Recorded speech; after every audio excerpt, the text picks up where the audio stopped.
Hello, and welcome to Informatically Speaking, a Greater Delaware Valley ANIA podcast designed to promote knowledge sharing in the field of nursing informatics, locally, nationally, and globally within our unique industry. At GDV ANIA, we are committed to providing opportunities for professional development with the goal of advancing nursing informatics practice. I'm your host, Constance McLaughlin. Welcome back to our podcast series on applying the principles of influencing behavior within our personal and professional lives. We are, of course, spending time today with Bruce Wilson.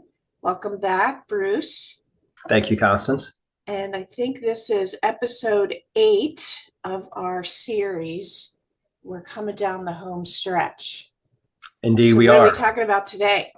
Well, today, Constance, we have a two for one. As you know, we just finished up Source 2. And to kind of rewind our journey a little further, we are specifically in the last few sessions talking about the 6 sources of influence. And so we've moved through our model. We've looked at our clarified measurable results starting in podcast number 1. We've moved through finding vital behaviors, and now we're into source 3 and 4. And, the previous podcast took a deep dive on each source 1 and source 2. And in this podcast, we're going to do sources 3 and 4. So it's said differently to the model: social motivation and social ability. And we do this because the author, Vital Smarts or Crucial Learning now, represents it in this way. And so when we look at the model, this is the simplistic way that I define it. When we look at the social, which is the middle lane of the sources of influence, or if other people are involved in either influencing your behavior or, so let's say it differently, allowing your behavior or not allowing your behavior, if there's other humans involved, then you're dealing with this social layer. And so you have to have a way to classify that. And that's what we're going to talk about today. And just to remind everybody, again, I previously mentioned this, but all of this content, it can be found on cruciallearning.com or in the Influencer book by Vital Smarts. And they have the full-on program there for folks to study further, if so inclined. Well, Constance, should we dive into source 3 and 4? Let's do it. All right. We're going to start with social motivation. And the best way that I like to describe these two sources, social motivation and social ability, are really with what I call my bench press activity. Now, Constance, you may not know this about me, but I typically work out with my chest exercises. I do bench press, and typically I do about 400 pounds, maybe 450. I'm not kidding. I'm just kidding. You can't even lift the bar with no weights on it. Yeah, but let's imagine you and I are in a gym, and you're like, "Hey, Bruce, this is going to be a great workout. You can do this. Let's go." And I say, "Constance, man, that's a lot of weight." And you're like, "But Bruce, I think you can do it." Up until this point, you're really helping my behavior. So you're being what we would call a source 3. So you're motivating me to do the behavior. Now let's imagine in this story, I'm on the bench. I'm actually getting ready to lift the weight, and I start lifting. I get a few reps in, and you're like, "Yeah, Bruce, you're doing great. You're doing great." And you're like, "You can do one more." I'm like, "I don't know. You can do it." And you're cheering me on. And then all of a sudden, I'm bringing the bench press down. I'm bringing the bar down, and I get about halfway up, and I can't quite get it up. And I just need a little help. And so now what you do is you just slide your fingers underneath the bar just a little bit, and you help me lift that bar. You've gone from motivating me to actually giving me some additional ability. And so you've helped me finish lifting that bar. Another way to kind of take this same analogy, Constance, to the clinical informatics world is, there's a lot of times that we'll encourage folks of, you can use the EMR, you can use the technology. Oh, you know how to do social history, or you know how to do documentation, whatever it may be. And you may say that to him passing him in the hall or anything like that. But the minute that you are maybe at a workstation with them and you're talking to them about it and encouraging them to do it, but the minute that you actually point to this screen or put your hand on their hand and direct the mouse and say, click here, you've gone from social motivation to social ability. You've actually done the thing with them or for them. Said differently, they couldn't do it without you. And that's really the way we want to classify these two things. And you might think to yourself, well, that's kind of confusing. Why not just call it, social influence? And we really need to, again, break it down to, if we think back to, I'm going to test you, Constance. I always love to test you. When we think back to our one diagnostic question, we only ask one question only. Remember what it is? Why are they doing what they're doing? Yes, exactly. Yes, excellent. Why is this person doing what they're doing? And so when we are diagnosing why somebody's doing a certain behavior, we need to be able to classify with the other humans. Are they just, are they giving them the evil eye in the conference room? Are they, cheering them on at the water bottle, or at the I said water bottle, but water cooler. Water cooler. Thank you. Yes. At the water cooler, or are they actually helping them? Are they doing the work for them? Are they filling out the thing? Or, and that's really important to know. So we're going to dive into a couple of key strategies here that really can simplify this whole process. And the two strategies I want folks to know are really one, what we call lead the way or set the example. And the second one is engage opinion leaders. And the first one we're going to talk about is leading the way.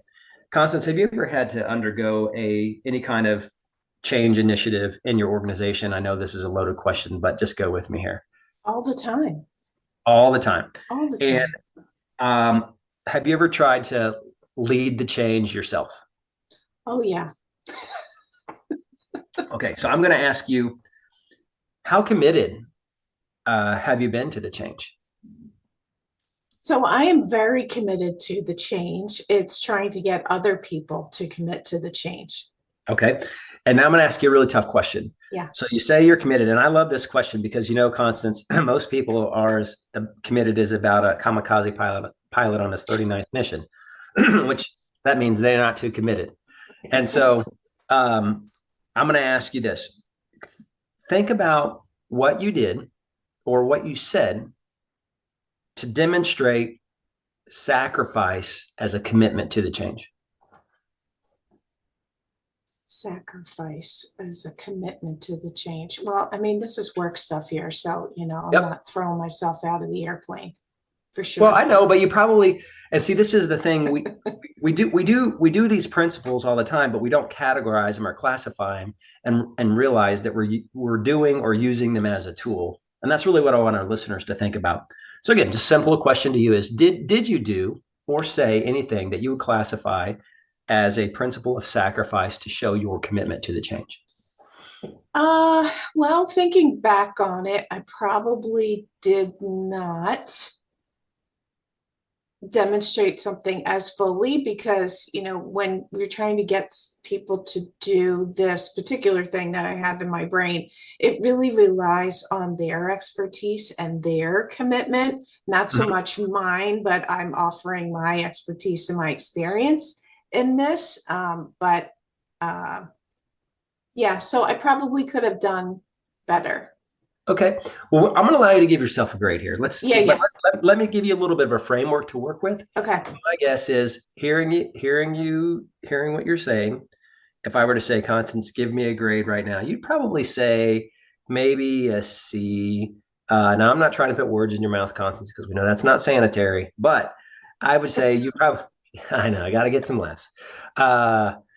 But you'd probably give yourself an average grade. And I think you probably are doing more than you recognize. So apply this framework and then give me a new grade here in just a minute. And this is what we call the principle of sacrifice. So when we're dealing with other humans, we're trying to lead the way. This principle of sacrifice basically is something to show value that you value as a sacrifice. And this kind of sacrifice could be time, rearranging your priorities or your calendar, of course, money, but your ego, if you're like, hey, I know this isn't a big deal for me, but I realize it's a really big deal for you, or, however it may be. Empathy. So these are all principles of sacrifice. So now using that as a framework and thinking about how can I do those things when there's a change? Let's go back to the example you're thinking about in your mind and give me the grade again. And if your grade still comes up to be average, I want you now to take this framework and say, well, I could have applied and done some of the other things. Well, I will say that probably a B plus or maybe even an A minus We're because increasing. yes, because my calendar has been consumed by this, my thoughts, my time, and completely. So there was a first pass at this, and then I completely changed the way that I was going about it. Okay. And represented and said, this is the thing, this is what I need from you. So completely changed my approach. So yeah, time, calendar, all of those things that you just talked about. Yeah. And we often do that. And we just get lost a lot of times thinking that, oh, that's just the way it needs to be. And what we really need to do is take a step back. And it's okay to talk about your sacrifice. And we certainly want to show it. And it's okay to even bring it up and make it clear to others in a non-braggadocious or very humble way, if you will. And so that might sound like, hey, John Smith, I'm very committed to this change. I know that you're extremely busy. I'm extremely busy. In fact, if your calendar is anything like mine, there's not an inch or any spot of time free. But I have moved several things around because this is a priority, and I'm here to support you for this change. Something along those lines to, again, demonstrate as a leader that it's not just lip service. We have to go do the change, that you're actually showing this principle of sacrifice or demonstrating this strategy of what we call lead the way. So that would be number one if we're trying to leverage social influence, specifically social ability or motivation. Number two is my favorite, and it's one probably that you're familiar with. So I'll ask you, are you at all familiar with the work of Everett Rogers? The name does not ring a bell. No, can't say that it does. So Everett Rogers, it had a treasure trove of studies, and he was a social psychologist, and he actually studied, I'd have to look up the number, but it's in the thousands. I want to say it's like well over 3,000, maybe significantly more than that. But he did studies on what actually drives change, and he specifically draws this notion of what we call the change curve. And according to Roger, change always follows this curve. It never deviates, and it's like an S. So it starts off at the bottom, and then it's exponential. And then as it gets to the top, it kind of flattens out. For those listening and envisioning what this looks like. The sidebar, if anybody really wants to know more about this, you can read Everett Rogers' work, but you can also read a book by Jeffrey Moore called Crossing the Chasm, where he further evolves Rogers' work into what some people know as the diffusion of innovation theory.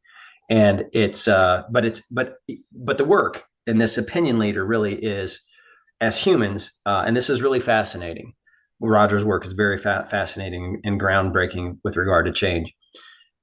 Rogers says change always follows this curve, and this curve is broken into 5 segments. The first group is what he calls the innovators. And these are the folks, Constance, that you and I would see today at the iPhone store that sleep the night before the iPhone comes out to line up to get it. They're the first people through the door. And they're the first people in your organization to say, oh, I want to try the new thing. I want to try the new tech. I want to try fill in the blank. And if Rogers were here today, he would tell you, if you hitch your change initiative to them, it will die. He basically says, while they are innovative and neat and people like them, they'll never follow them.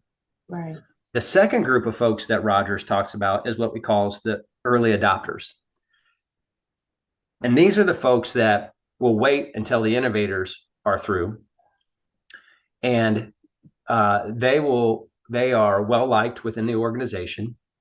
And there's enough people or the innovators that have gone through now. So you're kind of gaining a little bit of groundswell. But most importantly, they have what Rogers would call social capital.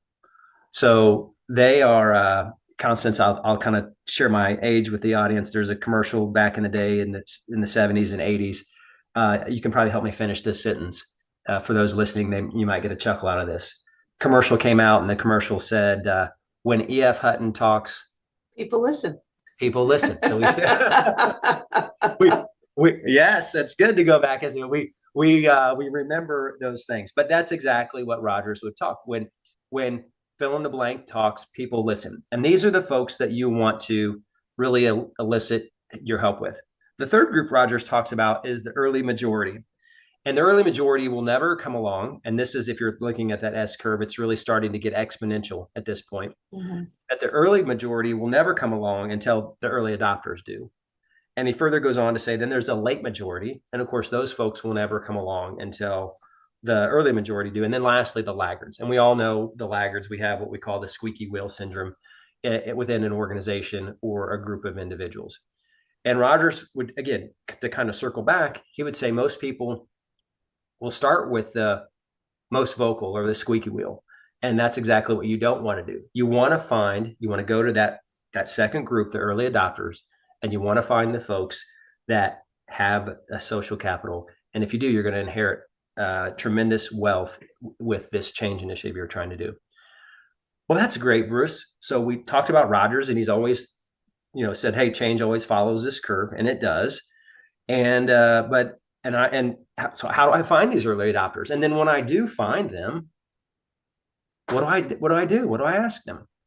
Well, Constance, I'm glad you asked that. So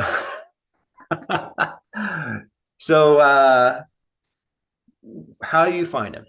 Whenever I go to an organization, I will actually go and do two things. I'll ask the leaders, the formal leaders, which are almost never the opinion leaders, but I'll ask them. And I'll make a list. So just imagine left column, right column, and I'll make a list. So I have a list of the folks. And a lot of times they'll tell me the department leaders because there's this area of authority. But again, we're not talking about formal structure. We're talking about social capital. So then after I have the list from the leaders, which could be legitimate folks that there are opinion leaders, then I go out and I'll walk wherever. If it's in a hospital, I'll walk the floor. If it's in a clinic, I'll walk the clinic. But I go meet with the clinic and I talk about I ask simple questions like, who do you go to for help today? Who here knows most about your technology? Who here seems to be, the go-to person for the department? I'll ask these questions and I'll start compiling my right-hand column. And if I see that I have a match between those two, then I know I have a winner. But if I don't have any match, then I'm going to lean towards the right-hand column, assuming that most people will say that person's name over and over again. To kind of share a realistic story with you, remember my change challenge I've been talking about here with regard to the using the vitals link solution where we want to scan the badge, scan the wristband, and hit the send button so that the vital goes into the chart quickly. Yep. Well, this particular organization, we wanted to enlist the social capital amongst the nurses.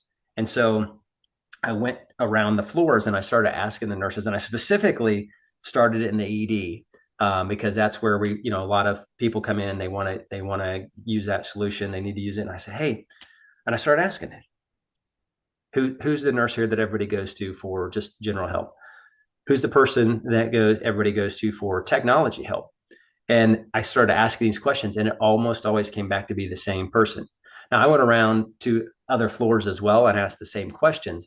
And you want to do that because you got to think about, from a change perspective, you want to think about geography, right? You can't just if this change is impacting multiple departments, you can't just go to one location and assume, oh, well, I'm one and done. And that's not quite how it works. Mm-hmm. You've got to meet the change in the local regions where the change is being impacted. And so now that's how you find them. And this is where most folks fall down with regard to Rogers' work and say, oh, I looked at that, but it didn't work. Don't leave it up to them to think about what to do. Said differently, once you find them, consider asking them to do things. Can you become a teacher for me? Can you become a coach for me? Can you make sure that you speak up during meetings? Can you provide feedback? Can you become an advocate? Be very specific about what you need them to do. Same scenario that I was talking about earlier. Same client, same vitals link, and we were trying to move the change through, and it started to get a little bumpy. But remember that the person that I talked to you about, she had said, hey, she was the head of surgery, said, hey, I'll help you all you need, but just don't ask me to type, right? This is when we were on the skill building piece. I knew that she had a ton of social capital. And so, but I, as a consultant, continuously got usurped in meetings when I was trying to bring things up. So I asked her very specifically, we're trying to move this through. Do you agree with the change? Yes, we do. We want to support that. Okay, great. During the next meeting with your constituents, which were other providers, I need you to do a favor.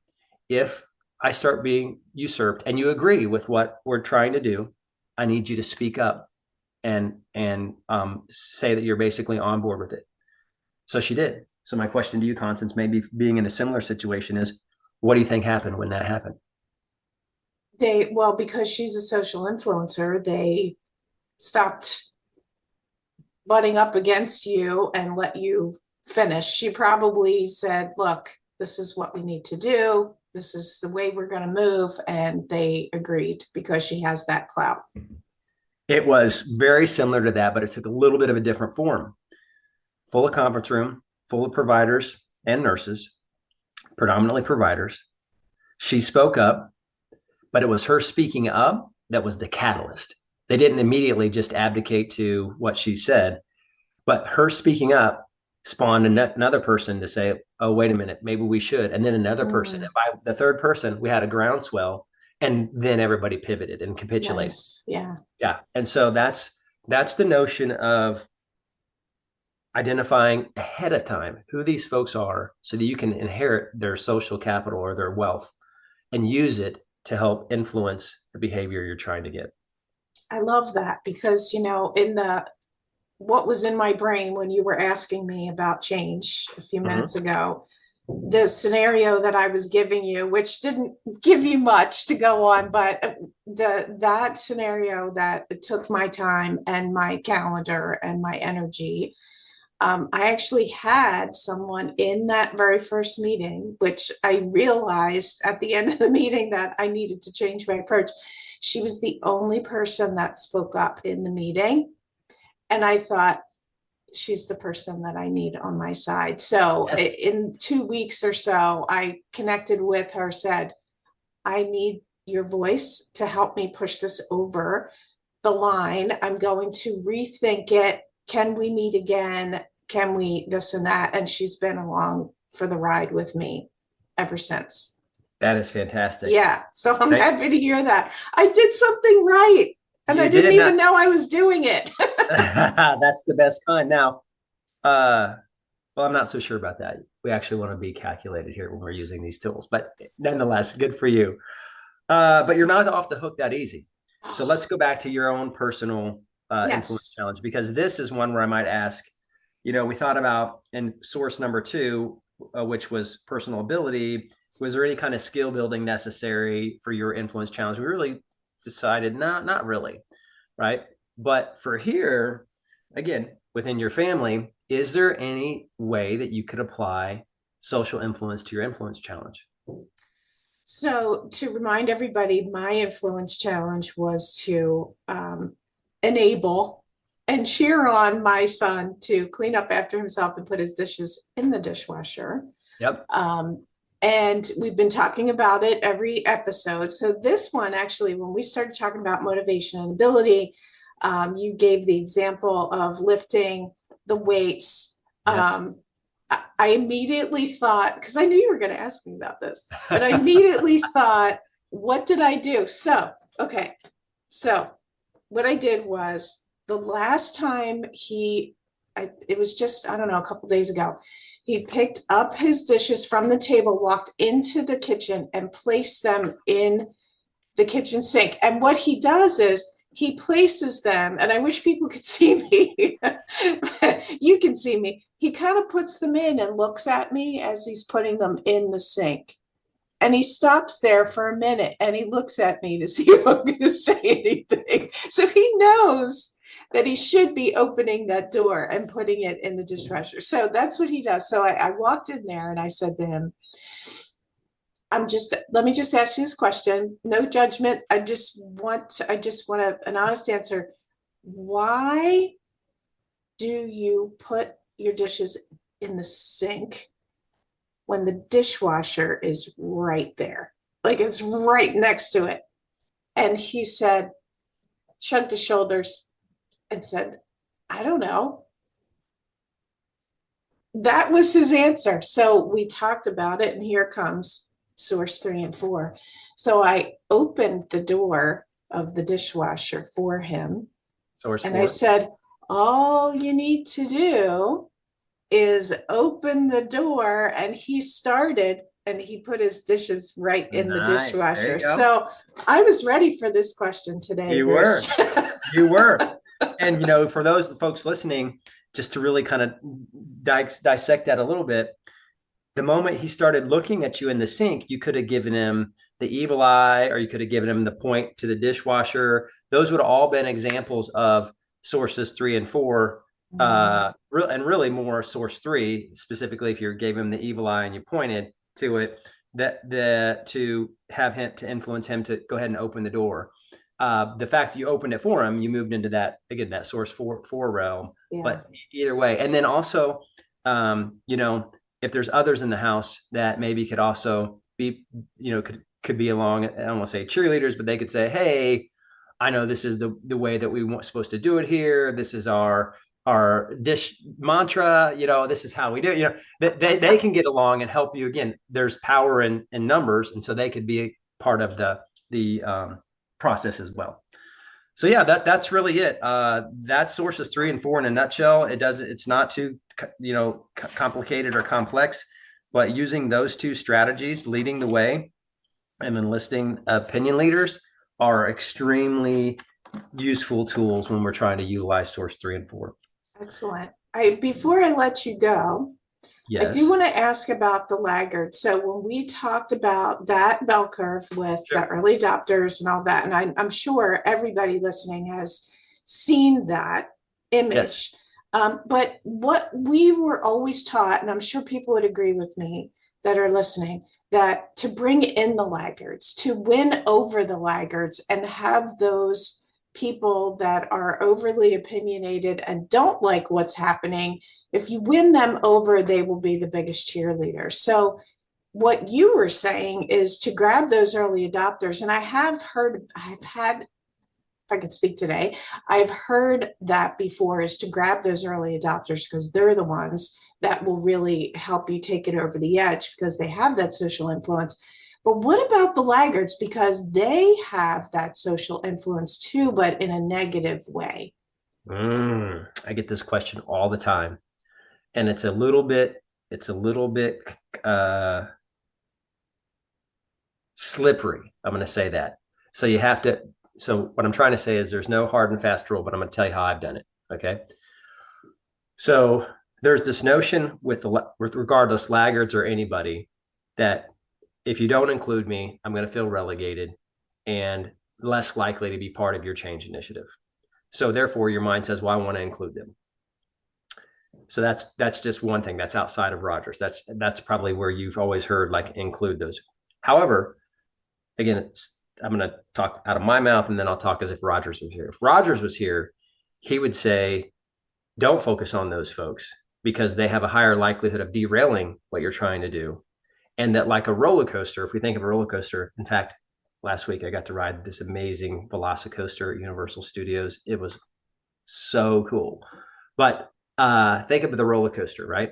If everybody that's going through the change is on the roller coaster, you're going to have the front of the car that the people are going through the change first. But eventually, as the car crests over the hill and starts to go down the hill, the laggards who are in the very back, everybody else that's in the car will pull them with them. So they'll come through. Now, will that always happen? Rogers would tell you no. but the likelihood is for the change of how those folks do it, they'll, in essence, I don't want to say give up. They'll come along with the change because everybody else is, and they don't want to miss out on the coaster. They want to have fun too. Okay. So that would be Roger's view. I will tell you, to even complicate it a little bit more for our listeners, I always try to determine, I use a tool, it's a stakeholder tool, and I want to know, does that person have power, urgency, and legitimacy? And if they have all three of those, then they're a definitive stakeholder. And if they are, regardless of whether or not they will derail it or go along, then I try to include them. If they don't have all three of those, maybe they have urgency, and they have legitimacy, right? But they have no power, then I'll just keep them informed. But if they have all three, that's the time when I use the exception to Roger's rule and I include them. That makes sense. Gotcha. Yep, that does make sense. Very helpful. Yeah. Thanks. You're welcome. Okay. Well, we'll conclude there and save the most exciting things for the next two sessions that we have for you. So, Bruce, thank you so much for your time, and can't wait till we reconvene with the last two sessions. My pleasure. Excellent. Thank you. Thank you. Thank you for joining us today. We hope you'll join us again for another session of Informatically Speaking.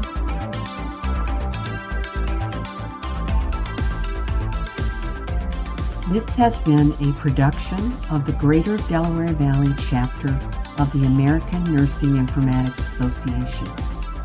For more information about the GDV ANIA chapter, visit us at community.ania.org/Greater Delaware Valley/home.